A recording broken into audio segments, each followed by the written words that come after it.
Anda mungkin berpikir kalau pusat pergeseran geopolitik dunia saat ini tuh cuma terjadi di ruang-ruang rapat tertutup di Washington atau Beijing gitu ya. Iya, kebanyakan orang pasti mikirnya ke arah sana. Betul kan? Tapi hari ini kita bakal melihat bagaimana perang taris miliaran dolar antara Amerika Serikat dan China ini justru bermuara pada keuntungan finansial yang masif banget buat sebuah pabrik pembuat cetakan keramik di Sumatera Utara. Selamat datang di sesi bedah mendalam kita hari ini. Nah, ini nih realita pasar modal yang sering banget luput dari perhatian. Geopolitik global, terus siklus barang habis pakai, dan psikologi pasar itu seringkali beririsan di satu titik yang sama sekali nggak terduga. Benar banget. Dan disitulah letak keunggulan materi kita hari ini. Jadi untuk Anda yang sedang mendengarkan, anggap saja sesi kita ini kayak obrolan privat Anda dengan mentor saham pribadi. Ya, efisien secara waktu, kan? Ya, yang pengen tahu persis gimana sih narasi makro itu berpotensi menggerakkan portofolio Anda. Jadi Anda berada di tempat yang sangat tepat. Misi kita hari ini spesifik banget. Kita bakal membedah tumpukan dokumen finansial, lalu ada laporan analis sekuritas dengan proyeksi 2025 sampai 2026, serta data fundamental dari PT Mark Dynamics Indonesia Tbk. Atau yang di bursa kita lebih kenal dengan kode saham MARK ya. Betul, MARK. Dan kita nggak akan cuma sekedar baca deretan angka kayak kalkulator gitu. Jelas nggak dong? Pendekatan kita hari ini komprehensif. Kita bakal menganalisis saham Mark ini lewat kacamata fundamental bisnisnya, terus menguji kewajaran valuasi mereka di bursa, dan yang paling seru kita bakal bedah struktur kepemilikan atau bandarmologinya. Bandarmologi dan rumor makro yang lagi jadi katalis penggeraknya ya. Tepat banget, itu yang bakal kita kulik tuntas. Oke, mari kita mulai dari realita di lapangan dulu. Saya sempat baca dokumen tentang profil bisnis mereka ini.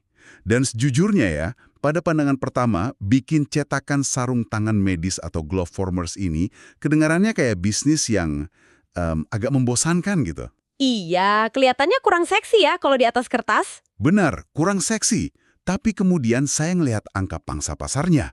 Mark ini ternyata menguasai 40% pangsa pasar global loh. 40% dunia, bayangkan. 40%.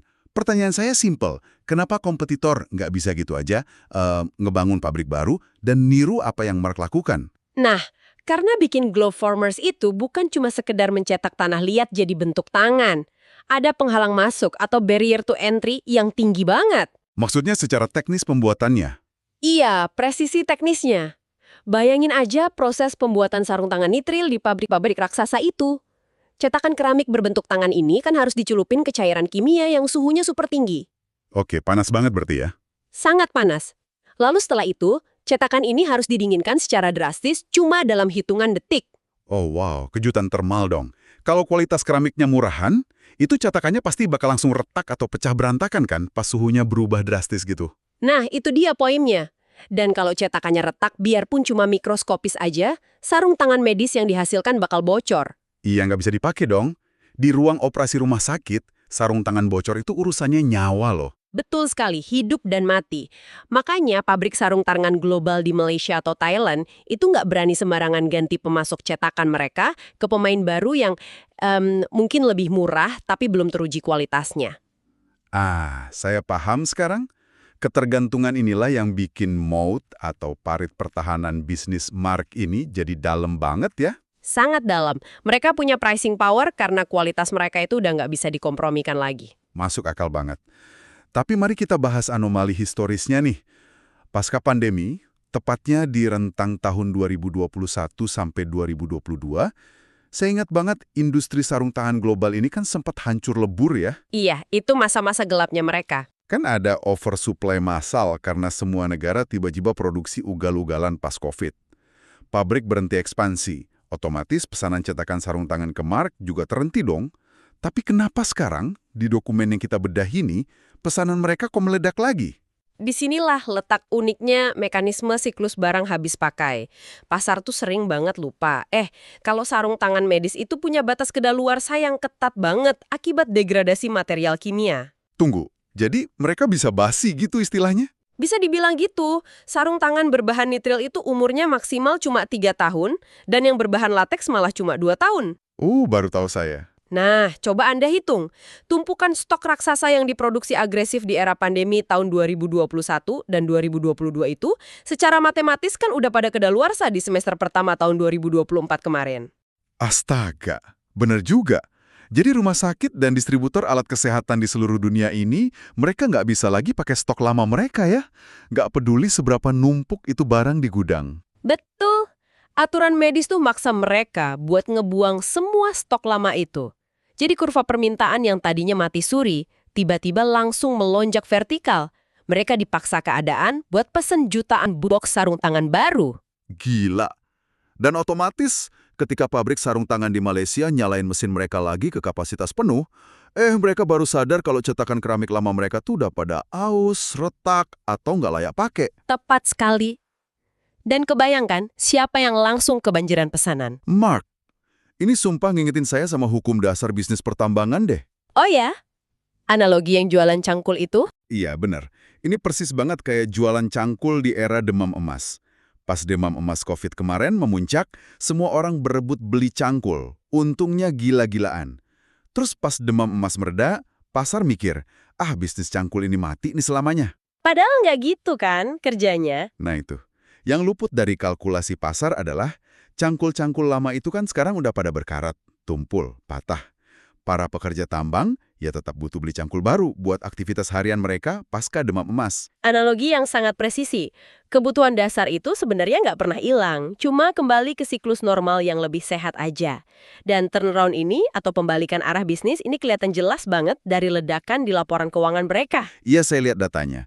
Berdasarkan proyeksi yang kita punya, kuartal pertama tahun 2026 ini benar-benar jadi titik konfirmasi ya. Betul, penjualan Mark meroket 23,5%, jadi sekitar 250 miliar rupiah dibanding kuartal 1 tahun sebelumnya. Laba bersih 2025 mereka juga tercatat solid banget, di angka 283,9 miliar. Tapi buat saya nih ya, angka laba itu baru setengah dari cerita aslinya. Oh iya, bagian mana yang menurut Anda menarik? Waktu saya bedah neraca keuangannya atau balance sheet-nya, ini tuh udah kelihatan kayak benteng yang tak tertembus. Posisi kas mereka melonjak dramatis loh, dari 75,7 miliar di 2024, tiba-tiba jadi 144,9 miliar di akhir 2025. Wow, lonjakan kas yang signifikan ya. Dan penumpukan kas ini tuh krusial banget, apalagi kalau kita padukan dengan rasio utang mereka. Debt to equity rasionya ya. Iya, DIR-nya Mark itu ada di level yang sangat konservatif, cuma 0,12 kali sampai 0,22 kali aja. Berarti utang mereka nyaris nggak ada artinya dong dibandingin total modal mereka sendiri. Bener banget, di era sekarang pas suku bunga bank lagi fluktuatif dan sering nekan margin perusahaan yang banyak utang, Mark ini justru punya kemewahan buat berekspansi. Mereka bisa ningkatin kapasitas pabrik yang kabarnya udah fully book sampai kuartal 2 2026 itu tanpa pusing bayar bunga pinjaman mahal. Betul, fleksibilitas ini tuh bentuk manajemen risiko yang prima banget. Tapi begini, dengan monopoli 40% pasar dunia, kas yang numpuk, dan laba yang meledak tadi, logika dasarnya kan harga saham perusahaan ini pasti udah terbang nggak tersentuh di bursa dong? Nah, itu dia. Disinilah kejanggalannya. Pas saya cek posisi harga saham Mark di April 2026 ini, mereka tuh masih diperdagangkan nyantai di rentang 795 sampai 850 perak. Murah banget kan hitungannya? Sangat. Kalau kita hitung valuasi PE-nya, angkanya terdampar di sekitar 10,7 kali. Padahal, rata-rata valuasi pasar IHSG kita saat ini kan ada di kisaran 17,8 kali. Secara kemampuan mencetak laba, saham ini didiskon besar-besaran loh sama pasar. Itu karena ada trauma psikologis di bursa. Pasar tuh kadang bergeraknya terlalu lambat buat ngerespons pembalikan siklus fundamental. Jadi masih pakai mindset lama ya? Iya, banyak institusi masih ngelihat Mark pakai kacamata ketakutan tahun 2022, pas industrinya lagi lesu-lesunya. Mereka belum sepenuhnya memfaktorkan ledakan permintaan baru ini ke dalam harga saham. Oke. Tapi tunggu dulu nih. Sebagai mentor Anda yang kritis, saya harus main peran antagonis sebentar di sini. Silahkan. Oke. Dari sisi laba atau PE, dia memang murah. Tapi saya cek metrik valuasi nilai bukunya, rasio PB Mark ini ada di angka 3,4 kali loh. 3,4. Artinya, Kan kita diminta bayar harga saham 3,4 kali lebih mahal dari aset real perusahaannya. Buat penganut mazhab value investing yang ortodoks, bukankah ini tanda bahaya? Secara nilai aset ini udah tergolong mahal. Nah, itu keraguan yang sangat wajar. Banyak investor retail emang langsung mundur teratur pas lihat PB di atas 1 atau 2. Tapi, kita harus lihat dulu mekanismenya. PB yang tinggi itu baru jadi masalah kalau perusahaannya nggak bisa muterin asetnya jadi uang.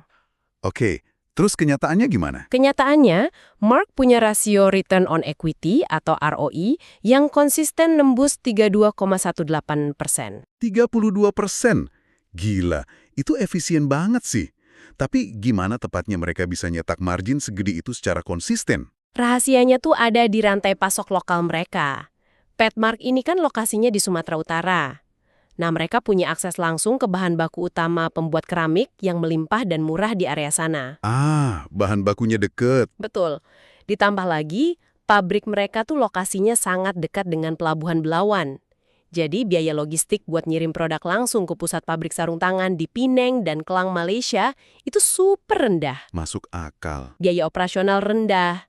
Digabung sama pricing power karena mereka monopoli tadi, hasilnya ya mesin pencetak uang yang luar biasa efisien. Ah, saya mulai lihat benang merahnya sekarang.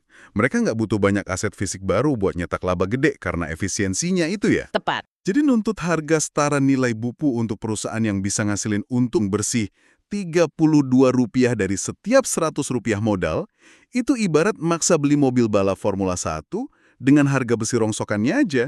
Analogi yang pas banget. Argumen soal PB mahal tadi jelas gugur kan? Iya, gugur. Terus ditambah lagi ada imbalan nyata di depan mata nih buat para investor yang sabar. Kalau kita perhatiin kalender korporasinya, ada agenda RUPS tanggal 7 Mei 2026 di Wing Hotel Kuala Namu. Oh iya, saya udah tandain tanggal itu. Soalnya kalau kita lihat pola historisnya nih, manajemen Mark ini punya rekam jejak royal banget. Mereka biasa ngebagiin lebih dari 90% laba bersihnya sebagai dividen. Betul, ini bukan sekedar rapat rutin biasa, tapi sinyal pembagian hasil kas mereka yang numpuk itu. Dengan laba bersih 2025 yang fantastis tadi, proyeksi dividen yield buat pemegang saham bisa nyentuh angka 8,8% loh. Gede banget kan? Itu jauh di atas tingkat inflasi, lebih tinggi dari deposito bank manapun, dan jelas mengalahkan rata-rata yield dividen di sektor industrinya sendiri. Makanya nggak heran kalau konsensus analis sekuritas kompak ngasih rekomendasi overweight ya. Mereka memproyeksikan target harga wajar Mark ini ada di level 950 sampai 1.010 rupiah. Ya, ada ruang keuntungan capital gain sekitar 15-20%, plus ada bumper dividen 8,8% tadi yang ngebantu melindungi resiko kalau harga sahamnya turun. Fundamental yang kokoh dan valuasi murah ini ibarat energi potensial ya, punya kapasitas besar. Tapi di bursa saham, fundamental aja nggak bakal serta-merta menggerakkan harga kalau nggak ada energi kinetiknya, nggak ada pemicunya.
Rencana akhir pekan ini sepertinya akan sedikit berubah karena ada acara mendadak dari kantor. Jadi, mungkin kita perlu mengatur ulang jadwal jalan-jalan kita nanti. Bener banget, valuasi murah bisa aja terus murah selamanya kalau nggak ada katalis yang dorong harganya naik. Nah, disinilah kita beralih ke analisis struktur pasar atau bandarmologi. Gimana sih rumor makro ini beresonansi dengan struktur kepemilikannya? Mari kita bongkar peta kepemilikannya. Siapa sih sebenarnya penguasa di balik layar saham Mark ini? Kalau kita lihat data kepemilikannya, ini tuh menunjukkan konsentrasi yang pekat banget. TCB HKCO Limited duduk sebagai pengendali utama dengan porsi 42,39%. Oke, mayoritas ya. Betul. Terus di belakangnya, institusi lokal merapatkan barisan. Ada PT Dina Capital Indo yang pegang 20,70% dan PT Mark Capital Indo menahan 15,39%. Tunggu. Kalau kita totalin ketiganya nih, nyaris 80% sahamnya terkunci di tangan pihak manajemen dan institusi pengendali. Berarti porsi saham yang ngambang bebas di pasar retail atau public float-nya, sisa berapa tuh? Cuma sekitar 19,77% dong? Nah, iya. Disinilah persisnya mekanisme bandarmologi bekerja. Dalam dinamika pasar, kondisi saham kayak gini sering kita sebut dengan istilah barang kering. Barang kering ya. Biar gampang ngebayanginnya, ini tuh kayak sebuah konser eksklusif yang tiketnya terbatas banget. Pas ada rumor band favorit dunia bakal tampil kejutan, permintaan tiket meledak kan? Pasti meledak.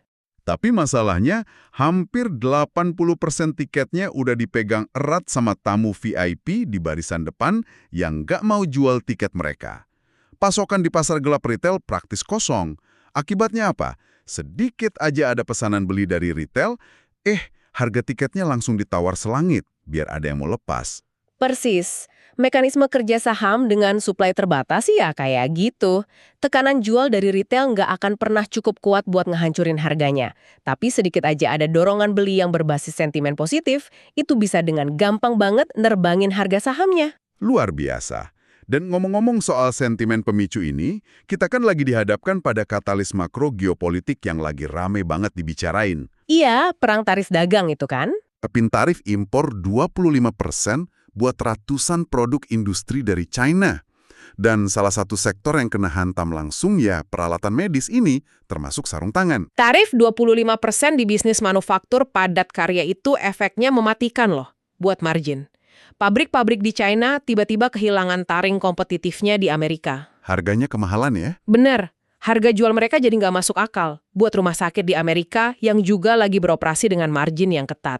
Jadi masuk akal kalau importir alat medis di Amerika langsung batalin kontrak sama China, terus ngalihin pesanan raksasa mereka ke pemasok terbesar kedua di dunia, yaitu Malaysia. Dan kita sama-sama tahu kan, Malaysia itu rumahnya raksasa sarung tangan global kayak Hartalega, Kosan, sama Top Gloves. Nah, pergeseran rantai pasok inilah yang jadi jackpot geopolitik yang nggak terduga buat Mark. Kalau kita lihat struktur distribusinya, sekitar 50% dari total ekspor Mark ini ditujukan langsung ke pabrik-pabrik di Malaysia itu. Ya, jadi pas pabrik di Malaysia ini kebanjiran pelimpahan pesanan dari Amerika, mereka kan harus geber mesin pabrik sampai maksimal. Otomatis tingkat keausan cetakan sarung tangan mereka naik tajam dong. Terus, kemana raksasa Malaysia ini pesan alat cetak keramik baru? Kemana lagi kalau bukan langsung ngeborong ke Mark di Indonesia? Gila, ini bener-bener contoh gokil gimana tensi politik di Washington DC dan Beijing bisa bikin pabrik keramik di Tanjung Morawak ketiban durian runtuh. Itu dia serunya pasar saham. Tapi, mari kita uji narasi ini lebih dalam lagi. Kalau saya memposisikan diri sebagai investor konservatif, saya jujur ngelihat ada risiko konsentrasi yang ngeri di sini. Risiko yang gimana tuh? Ya, bayangin aja, separuh dari ekspor Mark digantungin pada pelimpahan pesanan di Malaysia akibat perang dagang AS-China. Apa yang bakal terjadi kalau ketegangan itu reda? Misalnya nih, kebijakan tarif 25% itu tiba-tiba dicabut tahun depan sama Amerika. Permintaan ke Malaysia pasti terkoreksi tajam, dan Mark bakal kena pukulan beruntun dong. Wah, itu analisis risiko yang sangat tajam ya. Menggantungkan nasib pada satu sentimen geopolitik itu emang bahaya banget. Tapi disinilah kepiawaian manajemen Mark benar-benar diuji. Mereka nggak cuma duduk manis nikmatin angin musiman. Anda masih ingat tumpukan kas 144,9 miliar yang kita bahas tadi? Iya, kas melimpah yang nggak dipakai buat bayar utang itu kan? Nah, manajemen ternyata pakai arus kas itu buat ngedanain diversifikasi vertikal dan horizontal yang cerdik banget. Mereka tuh sadar akan resiko ketergantungan ini. Makanya lewat anak perusahaannya mereka mulai berekspansi bikin produk sanitasi berbasis keramik, kayak toilet. Terus juga bikin peralatan pertanian kayak mesin sprayer buat nyemprot hama. Tunggu-tunggu. Awalnya saya pikir lompat dari alat medis ke toilet dan alat pertanian itu agak aneh ya, nggak nyambung gitu. Tapi kalau dipikir secara mekanisme industri, ini cerdas banget loh. Inti kompetensi Mark itu kan di teknik pembakaran dan pembentukan keramik. Betul, mereka pakai fasilitas tungku pembakaran yang sama, rantai pasok bahan baku kaolin yang sama, dan tenaga ahli yang sama buat nyetak produk sanitasi, yang ternyata marginnya juga bagus. Tepat sekali. Ini berarti mereka mengekstraksi nilai maksimal dari aset operasional mereka buat masuk ke pasal yang sama sekali nggak ada hubungannya dengan perang tarif. Itulah cara perusahaan kelas dunia ngeredam risiko makro ya, lewat entitas anak usaha kayak PT Berjaya Dynamics Indonesia dan PT Agro Dynamics Indo, mereka ngebangun pilar-pilar penyangga pendapatan baru. Jadi kalau siklus medis lagi melambat, sektor agrikultur dan properti dari produk sanitasi ini yang bakal jagain roda pertumbuhan mereka biar tetap stabil. Ini benar-benar melengkapi gambaran utuh diskusi kita hari ini. Dari obrolan ini kita bisa narik satu benang merah yang kuat banget buat Anda yang menyimak sedari tadi. PT Mark Dynamics Indonesia Tbk ini bukan sekedar perusahaan yang kebetulan hoki pasca pandemi. Jelas bukan? Ini wujud eksekusi bisnis yang sangat presisi. Mereka punya moat 40% pangsa pasar global yang dibentengi presisi teknis. Susah banget ditembus kompetitor baru. Siklus barang habis pakaiannya juga udah berpihak lagi ke mereka, memicu pembalikan laba yang solid di kuartal pertama 2026. Dan di saat yang sama, saham ini di pasar dihargai super murah secara PE, padahal nawarin efisiensi ROI di atas 30%.